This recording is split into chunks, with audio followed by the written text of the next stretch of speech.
The first step in the LearningRx process is a cognitive assessment. You might ask yourself, why do I need to do that before I start brain training?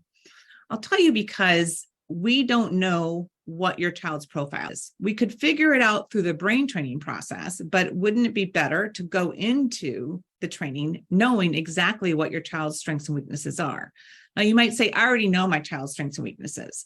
My child's a visual learner, so they have really strong visualization skills. I'll tell you, they probably don't, because if you need to see it, you can't envision it. And so you and I may have different labels that we put on our child's skills or learning preferences.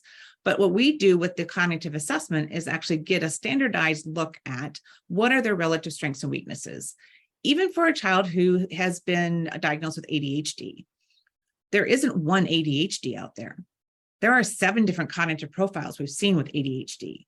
So we want to know which one is it, because we wouldn't want to train one child with one profile the same as another child that has a completely different cognitive profile. We want to focus 2/3 of our time on their weaknesses and 1/3 of our time in their strengths. So that assessment tells us a lot more about just how your child's brain is working, since we can't actually cut open their brain and look inside.